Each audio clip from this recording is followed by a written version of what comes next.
Le Tour de France. Voilà un nom qu'on a tous déjà entendu.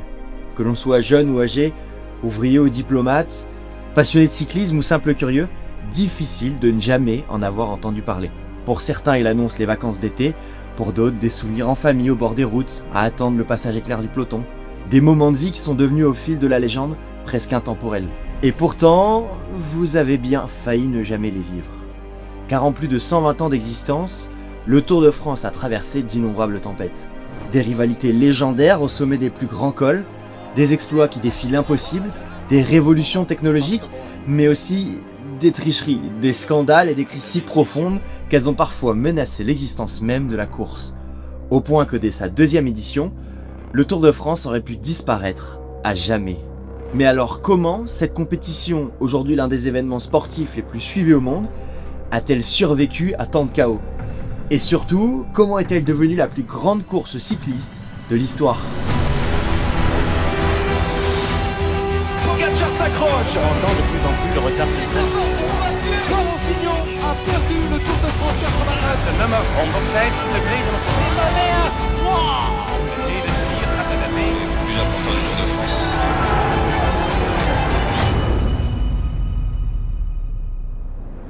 Bienvenue dans l'histoire du vélo, une série dans laquelle on part à la découverte des secrets qui ont façonné ce sport. Dans cet épisode, nous allons remonter le temps et parcourir les moments clés de cette aventure aux 1000 anecdotes, toutes plus folles les unes que les autres. Et je peux vous le dire, les anecdotes, c'est pas ce qui va manquer aujourd'hui, tellement il y a de choses à raconter. Rappelez-vous, dans le premier épisode, je vous avais expliqué que l'histoire du Tour de France a commencé en 1903. Quand le quotidien Lotto a organisé la première édition d'une course qui deviendrait légendaire. Eh bien en vérité, il faut remonter presque 10 ans en arrière, en 1894. Pour les plus férus d'histoire, cette date vous dira forcément quelque chose, l'affaire Dreyfus. Pour la faire courte, pour ceux qui dormaient en cours d'histoire comme moi, le capitaine de l'armée française, Alfred Dreyfus, est accusé d'avoir livré aux Allemands des documents français top secrets. Il est alors condamné à perpétuité pour haute trahison et déporté sur l'île du Diable malgré l'absence de preuves. Alors là, je sais ce que vous dites. Pourquoi il nous parle de ça? Attendez, vous allez voir. La population française commence à s'emparer de l'affaire au point que le pays se divise en deux. D'un côté, les Dreyfusards, qui le pensent innocent, et d'un autre, les anti-Dreyfusards. À cette époque, Pierre Giffard, alors directeur du principal journal sportif français Le Vélo, prend position publiquement en faveur de Dreyfus. Le problème, c'est que plusieurs riches industriels et patrons qui financent le média sont contre Dreyfus. Furieux, les actionnaires retirent leur soutien et décident de créer leur propre presse sportive concurrente, l'Auto-Vélo. Toujours aussi original dans les titres, on ne change pas une équipe qui gagne. Une réaction qui ne va pas du tout plaire à Giffard, qui leur déclare la guerre. Ou tu sors ou je te somme, mais faut prendre une décision. Les fondateurs du vélo attaquent l'auto-vélo en justice et leur accusation porte, je vous le donne en mille, sur le titre. L'auto-vélo perd le procès et se fait renommer l'auto. Un coup de massue pour les actionnaires. Ouais, parce que perdre le mot vélo dans le nom de ton journal qui parle de vélo, bah c'est con. Résultat, le journal L'Auto se vend mal et peine à concurrencer le vélo. Tout ça pour une histoire de titre. Ouais. Bon, en vérité, j'exagère, c'est pas que ça, mais vous voyez le genre. Mais ça, c'était avant que le directeur du journal, Henri Desgranges, et son journaliste, Géo Lefebvre, aient une idée complètement folle. Créer la plus grande course cycliste jamais organisée autour de la France. L'objectif est clair, attirer l'attention pour vendre plus. La caillasse. On est le 19 janvier 1903 et l'Auto révèle au grand public la création de cette toute nouvelle course, le Tour de France. Dans sa publication, on peut voir qu'il s'agit de la plus grande épreuve cycliste du monde. 1 mois de course, avec 20 000 francs de prix à la clé. C'est pas rien, ça fait 80 000 € aujourd'hui. Pour une course de vélo, à cette époque, c'est énorme. Alors évidemment, ça séduit beaucoup de monde. Dès le lendemain, on peut lire dans l'Auto que la rédaction croule sous les lettres et dépêches de félicitations. Tous les médias sportifs en parlent, ou presque. Les rédacteurs de l'Auto ne se privent pas de s'en vanter en republiant dans leur propre page tous les éloges faits à leur égard. Bref, les gens adorent le concept. À skip. Mais alors, quel est le principe? Le Tour de France se compose de 6 étapes qui relient Paris, Lyon, Marseille, Toulouse, Bordeaux et Nantes. avant de revenir à Paris. Soit un total de 2428 km. Le tour est parti entre le 1er juin et le 5 juillet. Ça, c'est ce qui était prévu, mais on y reviendra plus tard. Les villes situées à proximité du tracé s'arrachent le passage du Tour de France. Malheureusement, malgré le grand nombre de coureurs hypés par l'événement, peu sont prêts à y participer. Pourtant, si vous vous souvenez bien, il y a quelques instants, je vous ai dit ça. Les gens adorent le concept. Et ben tout ça, en vérité, c'était du pipeau. Quand le journal écrivait « On croule sous les lettres de félicitations », c'était du pur marketing. En vérité, les coureurs sont flippés de courir la nuit, ils trouvent ça surhumain de faire 400 bornes en une étape, l'inscription est tarpin-chère.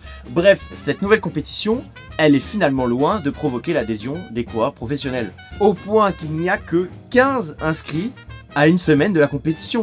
Un nombre ridicule pour le directeur du journal Henri Desgranges, qui décide alors de reporter l'événement au 1er juillet. Il réduit le prix des engagements et promet 5 francs par jour à tous les coureurs à partir du moment où ils finissent dans les 50 premiers du classement. En gros, l'équivalent d'une journée de travail pour un ouvrier.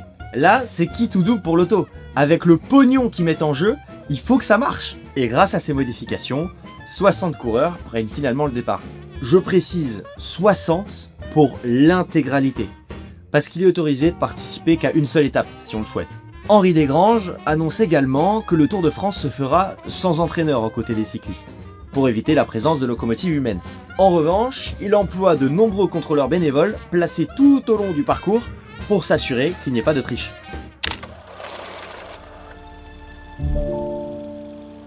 Le mercredi 1er juillet, le départ est donné à Montgeron. Et si vous vous demandez pourquoi on ne part pas de la capitale, c'est parce que le préfet de police avait interdit les courses sur le territoire. Parmi les coureurs, Maurice Garin, le favori de l'épreuve. D'origine italienne, Maurice Garin est considéré comme le meilleur cycliste de l'époque et possède déjà un grand palmarès. Il compte notamment 2 victoires sur Paris-Roubaix et s'est imposé sur des courses renommées comme le Paris-Brest-Paris ou encore des épreuves sur piste, par exemple les 24 heures de Paris, pendant lesquelles il parcourt 701 km. 700 bornes en 24 heures, c'est pas de la merde quand même. Le départ des étapes se fait la plupart du temps la nuit, entre 23h et 5h du matin, pour éviter les fortes chaleurs. Et les coureurs disposent d'un ou plusieurs jours de repos entre chaque étape, en fonction du temps qu'ils mettent à la parcourir. Le parcours, lui, est relativement plat, puisque le tracé évite le plus possible les massifs montagneux.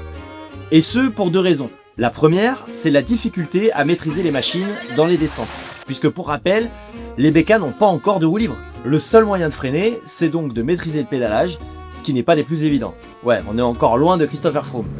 Oh mais qu'est-ce qu'il fait lui? Et la deuxième raison, c'est que le Tour longe les grandes lignes ferroviaires du pays.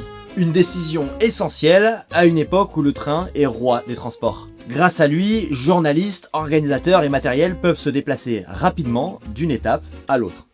Un choix stratégique qui a permis à la course d'être mieux médiatisée et bien plus facile à gérer. Cela ne les empêche pas de se faire le col de la République, qui est situé quand même à 1000 mètres de haut. Et il faut savoir que la première étape du Tour faisait 467 km. Combien?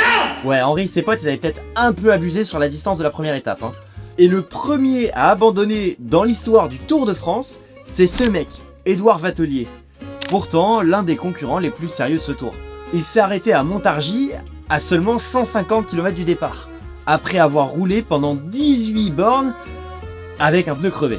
On ne peut pas dire qu'il n'aura pas essayé. Et je ne peux pas m'empêcher d'avoir une pensée toute particulière pour Émile Pagy, qui était en tête après 467 km et qui s'est boité à 200 mètres de l'arrivée. Ça c'est con. Pourquoi je vous précise ça? Parce que c'est finalement Maurice Garin, le favori, qui remporte l'étape en 17h45 minutes et 13 secondes. Émile, lui, se classe à 55 secondes du vainqueur. C'est con. Et là, dès les étapes suivantes, la polémique éclate. Certains coureurs sont accusés d'avoir triché en se faisant tracter derrière des véhicules, sans qu'aucune preuve ne puisse réellement être apportée. Et face à ces soupçons, Henri Desgranges y frappe fort. Il modifie le règlement et sépare les concurrents en 2 groupes. D'un côté, les prétendants au classement général, et de l'autre, les chasseurs d'étapes. Une décision censée lutter contre la triche, mais qui provoque immédiatement la colère d'une partie du peloton.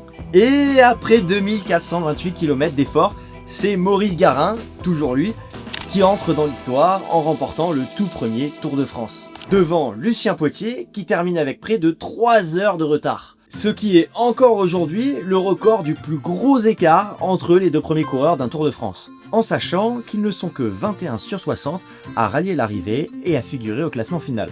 Une preuve que cette édition, c'était quand même quelque chose, c'était violent. Au final, on peut le dire, le Tour de France est une réussite. La presse publie de nombreux articles dans les journaux tout au long de l'événement. Quant au journal Loto, ses ventes explosent et passent de 30 000 à 65 000 exemplaires par jour après la course. Une édition spéciale lors du Tour est même tirée jusqu'à 135 000 exemplaires. Son concurrent, le vélo, lui, fait faillite dès l'année suivante. Et ce n'est pas tout. En traversant les campagnes, le Tour a également marqué les esprits à travers toute la France, attirant chaque fois une foule immense, au point de transformer le passage des coureurs en véritable jour de fête. Comme quoi, voir du public amassé au bord des routes, c'est pas nouveau, c'était déjà le cas en 1903. L'engouement est tel que l'auto reçoit dès la fin de l'épreuve de nombreuses demandes de la part des coureurs qui souhaitent être parmi les premiers engagés pour la prochaine édition. Avec tout ça, on pourrait se dire que la machine est lancée. Mais c'est sans compter sur le drama de l'année 1904, qui a failli enterrer le Tour de France à tout jamais. Bon, rassurez-vous, je vais pas vous raconter toutes les éditions depuis plus de 100 ans, parce qu'autrement la vidéo serait beaucoup trop longue, mais là il faut absolument que je vous en parle, tellement C'est un bordel. Forcément, le succès de la première édition est tel qu'une nouvelle course est vite envisagée pour l'année suivante. En 1904, on fait le même parcours, avec les mêmes étapes et les mêmes bonhommes, et on vendra des journaux à l'appel, comme la première fois. Ouais, parce que la caillasse, on n'oublie pas, c'est important. Bref. Il n'y a aucune raison que ça se passe mal. Dès l'étape 1, les deux premiers du Tour de l'année précédente, Garin et Potier, se font agresser par 4 hommes masqués dans une voiture. Est-ce que c'est bon pour vous? Et c'est que le début. Parce que Garin et Potier, ils se refont agresser sur l'étape 2 qui relie Lyon à Marseille. Encore. Ça fait beaucoup là, non? Vers 3h du matin, en pleine ascension du col de la République. Des spectateurs s'interposent sur la route pour empêcher le peloton de suivre un coureur du coin. Baston général. Toujours lors de cette étape, Alfred Faure, qui est en tête, arrive dans sa ville natale lorsque 200 de ses supporters tentent d'arrêter le reste du peloton pour lui permettre de gagner. Les mecs, c'est des tarés. Les membres de l'organisation vont jusqu'à tirer en l'air avec un revolver pour disperser la foule. Bon, ça suffit. Bilan, Garin, qui s'est déjà fait agresser 2 fois, se blesse à la main et un autre coureur, Giovanni Gerbi, est assommé par une pierre qu'il reçoit à la tête. Et je ne vous ai même pas parlé de celui qui a profité de l'obscurité pour se foutre dans une voiture afin de remonter jusqu'à la 3ème place lors de la première étape. Bon, il s'est fait gauler et il a fini par tout avouer, ce qui lui a valu l'exclusion de la course. Si bien que quand le Tour arrive à Nîmes, étape 3 donc, plus de 150 supporters locaux pètent un câble et jettent des pierres sur les coureurs parce que leur favori, Ferdinand Payan, ce mec donc, s'est fait disqualifier. Résultat, rebaston général. J'aime me battre. Terrifiés à l'idée de se faire casser la gueule, certains coureurs se seraient même déguisés en garçons de café en empruntant des tabliers. Sans oublier les nombreux clous et tessons de bouteilles disposés tout le long de l'étape Toulouse-Bordeaux. Sauf que l'assistance mécanique n'est pas autorisée par le règlement. Henri Cornet, c'est lui, est donc obligé de terminer les 40 derniers bornes avec les 2 pneus crevés. On ajoute à cela un violent orage qui s'abat à l'arrivée du Tour, rendant impraticable le vélodrome du Parc des Princes à Paris. Non, on est bien là, franchement on est bien. Le 24 juillet s'achève enfin ce Tour de France infernal. Enfin ça, c'est ce qu'on croit. Parce qu'une enquête est ouverte par l'Union Vélocipédique de France. Et 4 mois plus tard, le 2 décembre, elle déclare Maurice Garin, Lucien Potier et César Garin, les 3 premiers de la course, ainsi que 26 autres participants, disqualifiés. Tous accusés d'avoir triché d'une manière ou d'une autre. Pourtant, ce n'est pas faute d'avoir essayé d'éviter les tricheries. Les organisateurs ont pourtant mis en place des contrôles secrets à bord de 3 véhicules pour veiller au bon déroulement de l'épreuve. Mais ça n'aura pas suffi à éviter le scandale. Au point que notre bon vieil Henri, directeur de l'auto, publie le 25 juillet un édito intitulé « La fin », craignant de devoir mettre un terme à l'événement. Je cite « Le Tour de France est terminé et sa seconde édition aura, je le crains bien, été aussi la dernière. Il sera mort de son succès, des passions aveugles qu'il aura déchaînées, des injures et des sales soupçons qu'il nous aura valu des ignorants ou des méchants. Et pourtant, il nous avait semblé, et il nous semble encore, que nous avions édifié avec cette grande épreuve le monument le plus durable et le plus imposant du sport cycliste. Nous avions l'espoir chaque année avec elle de faire à travers la plus grande partie de la France un peu de bien sportif.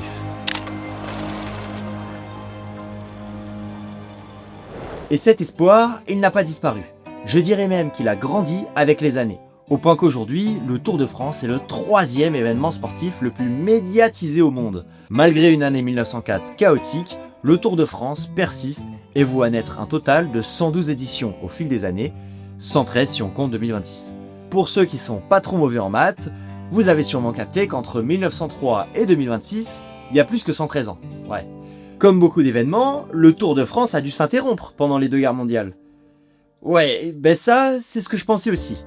Jusqu'à ce que je découvre en écrivant cette vidéo que des nazis avaient eux aussi organisé un Tour de France.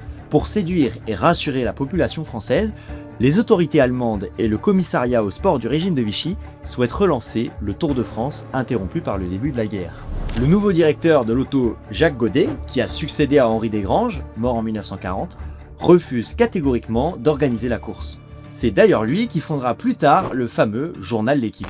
Les Allemands et le régime de Vichy décident alors de créer une nouvelle course cycliste nommée le Circuit de France. Et cette course est un échec total. Et pour cause, C'est la guerre, mon général! Les coureurs sont contrôlés pendant des heures pour passer de la zone libre à la zone occupée, ils ne trouvent rien pour se ravitailler en nourriture, ils sont soumis au couvre-feu comme tout le monde, et forcément, ils ne trouvent pas d'endroit où dormir, parce que les hôtels sont fermés. Bref, au vu de l'organisation foireuse et de la tournure que prend la guerre, cette nouvelle course est abandonnée dès l'année suivante. Pour ceux que ça intéresse, le youtubeur Rivanzi a fait une vidéo complète sur le sujet. Je vous laisse le lien en description. Comme je l'ai évoqué tout à l'heure, le Tour de France, c'est plus de 100 éditions. Donc forcément, des histoires, il s'en est passé un paquet. Je pourrais notamment vous parler de cette fois où des coureurs sont allés se jeter à la mer en pleine course tellement ils avaient chaud. Attention, je parle pas de quelques coureurs, mais de la moitié du peloton. 62 sont allés se foutre à la flotte. Il y en a même un qui s'est jeté avec son vélo. Chose qui n'a pas du tout plu à l'organisateur, qui leur a ordonné aussitôt de remonter sur leur machine et d'aller pédaler. Certains disent même que c'est une des raisons pour laquelle l'organisation a boudé la Côte d'Azur. Et ce n'est pas le seul coup de chaud que va connaître le Tour. Organisé en plein mois de juillet, l'événement donne lieu à des scènes qui paraissent complètement absurdes aujourd'hui. Entre les mecs qui s'arrêtent pour se tremper les pieds dans les fontaines, les autres qui se vident des seaux sur la gueule, bref, tous les moyens sont bons pour se rafraîchir. Et quand je dis que tous les moyens sont bons, c'est tous. Ils en avaient rien à foutre.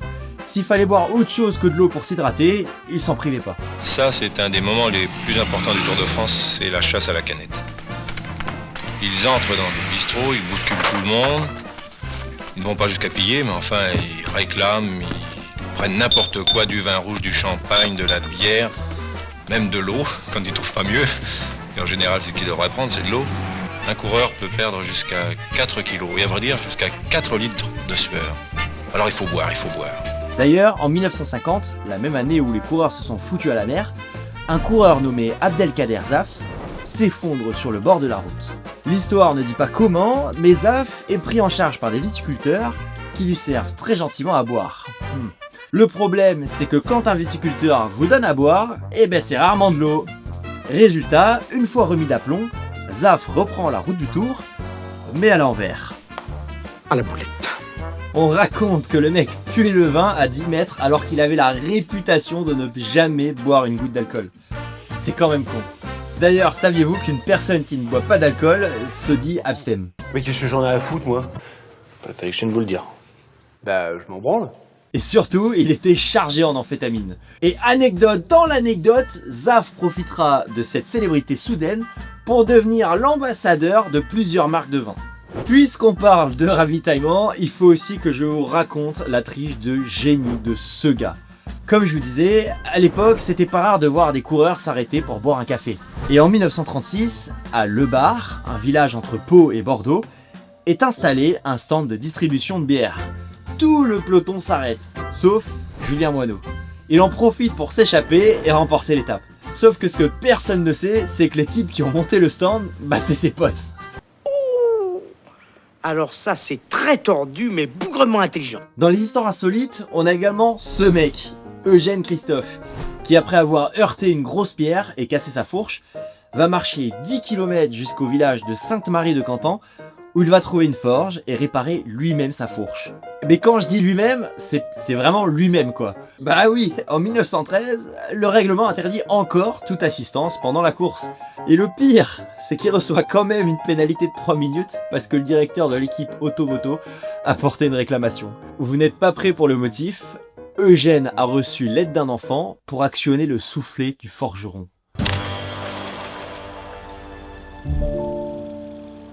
Eugène Christophe, qui est d'ailleurs le premier de l'histoire à porter le maillot jaune. Mais alors, qu'est-ce que c'est le maillot jaune? C'est un maillot porté par le leader du classement général afin de le rendre facilement identifiable. En gros, à chaque étape, les temps de parcours sont additionnés et celui qui possède le temps le moins élevé occupe la première place. Quant à sa couleur, elle fait référence à la couleur du journal Loto, voyez par vous-même.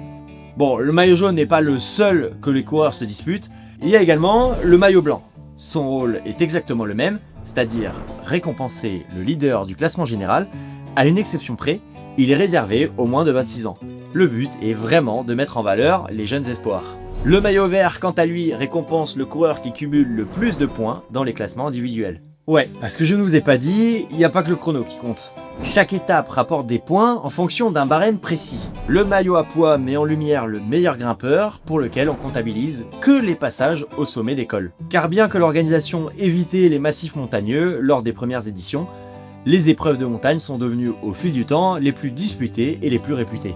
L'Alpe d'Huez, le Galibier, le Mont Ventoux, des cols qui rassemblent souvent un grand nombre de spectateurs venus du monde entier. À lui seul, on estime que le Tour de France attire 12 millions de spectateurs uniquement sur le bord des routes. Et ça, c'est uniquement sur place, car le Tour est diffusé dans plus de 190 pays et est l'événement le plus regardé au monde, juste derrière les Jeux Olympiques d'été et la Coupe du Monde de football. C'est plus de 5000 personnes qui travaillent et qui se déplacent pendant 3 semaines. Entre les journalistes, les équipes de coureurs, les organisateurs, les publicitaires, c'est littéralement une ville ambulante. Sans compter les dizaines de milliers de personnes qui sont là pour assurer la sécurité. Et si l'épreuve attire autant de monde, ce n'est pas un hasard. C'est parce qu'elle a fait naître au fil des années des rivalités légendaires qui ont marqué des générations. Je vous invite d'ailleurs à aller voir la vidéo que j'ai faite sur l'histoire du cyclisme, dans laquelle j'avais notamment parlé de la rivalité entre Gino Bartali et Fausto Coppi, ou encore du duel entre Lemon et Fignon. Et les duels, il y en aura tous les ans, à l'image de Tadej Pogačar et Jonas Vingegaard qui se disputent encore aujourd'hui la victoire. Mais si ces affrontements ont marqué l'histoire de la course, ils ne sont pas les seuls à avoir façonné sa légende. Vous vous attendiez forcément à ce que j'en parle, je vous vois derrière vos commentaires. Le Tour de France, c'est aussi plus d'1 siècle de controverses, de scandales, de polémiques. Et parmi elles, il y en a une qui revient sans arrêt depuis les débuts, le dopage. Non mais au bout d'un moment, faut dire les choses là.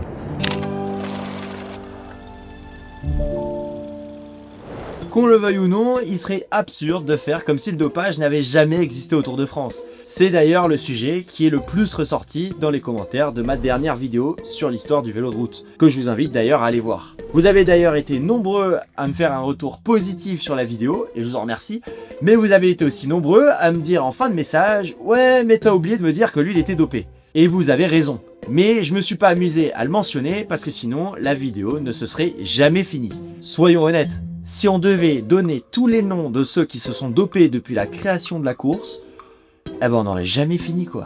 Pourquoi je vous dis ça? Ben tout simplement parce qu'à une époque, c'était légal de se doper. Enfin plutôt, ça n'était pas illégal. Je m'explique. Jusqu'en 1964, aucune loi n'interdisait le dopage. Les coureurs qui prenaient des substances étaient donc vachement avantagés par rapport à ceux qui n'en prenaient pas. Et il y en a donc beaucoup qui s'y sont mis. Je ne vais pas aller jusqu'à dire que c'était un sujet comme un autre, mais en tout cas, ça se savait, aussi bien chez les coureurs que chez les supporters. La preuve avec ces images filmées en 1961, disponibles chez l'Institut National de l'Audiovisuel. Allez là-dessous. Un coureur qui marche pas trop d'habitude, du jour au lendemain, il se met avec la boussée, on dit tiens, il a dû s'aller là-dessous celui-là. C'est difficile à parler de ça à la télévision, mais enfin, c'est quand on met la dose dans le petit bidon, quoi. Voilà à quoi ressemblait le Tour de France quand il était encore en noir et blanc. Vous vous doutez bien qu'ils mettaient tout sauf du sel dans la soupe, n'en déplaise à Etchebest. Ce n'est qu'en 1965 qu'une première loi antidopage est instaurée en France. Dès l'année suivante, les premiers contrôles sont mis en place sur le Tour, et le moins qu'on puisse dire, c'est que l'accueil, il est glacial. Les coureurs font grève pour protester contre les tests, si bien qu'au début, cette loi est très peu appliquée, et la plupart des tricheurs sont blanchis. On peut le dire, c'était clairement une course à celui qui se dopait le plus. Et forcément, il a fallu qu'un drame arrive pour que les choses changent. Nous sommes le 13 juillet 1967, à 2 km du sommet du Mont Ventoux. Il fait chaud, très chaud. Et le champion du monde en titre, Tom Simpson, n'arrive plus à monter la côte.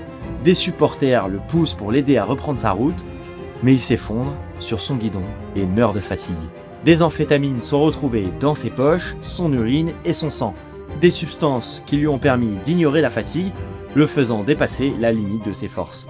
Ce choc va marquer un tournant majeur. Le monde du cyclisme prend conscience des dangers des produits dopants, et dès l'année suivante, des contrôles antidopage systématiques et officiels sont instaurés. Cependant, certains d'entre vous le savent, ça n'empêche pas les coureurs de continuer à prendre des produits dopants. Depuis 1968, on estime que les 3/4 des vainqueurs se sont fait épingler au contrôle antidopage ou ont admis a posteriori s'être dopés à un moment donné dans leur carrière. Pour la seule année 2000, le dopage représente encore 55% des athlètes. C'est énorme. Je précise qu'aucun des chiffres que je donne là n'est officiel. Vous vous doutez bien que ça ferait une très mauvaise pub. Les affaires, quant à elles, sont nombreuses. Festina, Armstrong, Contador. Des sujets que je ne vous détaillerai pas dans cette vidéo parce que j'ai la flemme.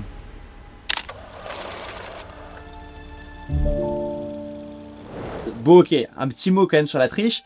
Parce que même si le dopage, c'est une des techniques de triche les plus prisées par les coureurs, d'autres se sont montrés, disons, plus créatifs pour gagner un avantage sur le reste du peloton.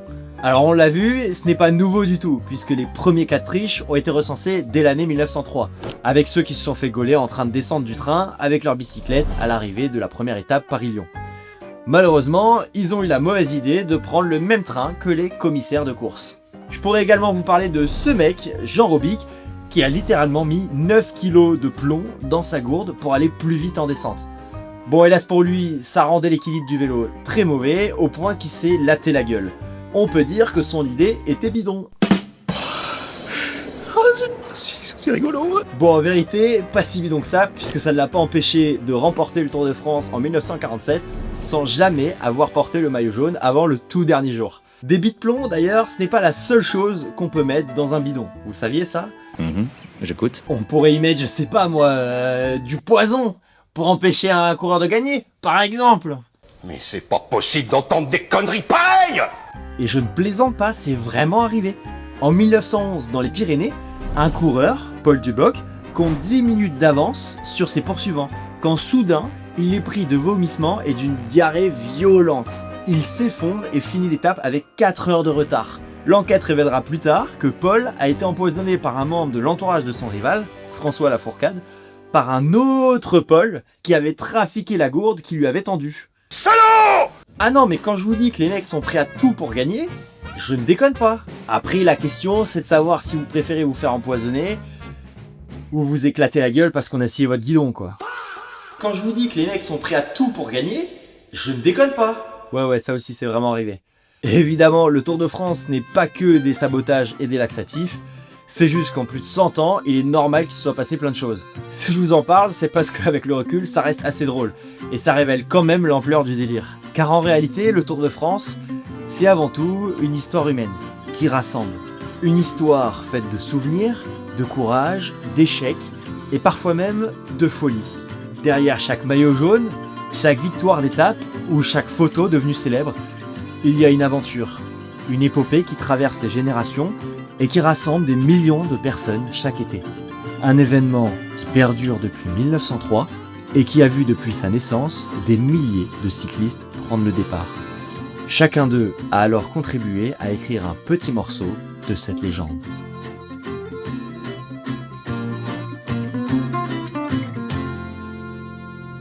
J'espère que cet épisode vous a plu.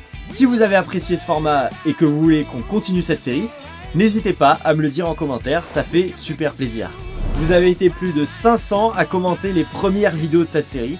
Pour ça, je vous dis merci. Et si vous souhaitez aider au développement de cette chaîne, je vous invite à cliquer sur le bouton boost juste en dessous de cette vidéo. Si vous n'avez pas encore vu les premiers épisodes, les liens sont en description. Et il ne me reste plus qu'une seule chose à vous dire, restez connectés.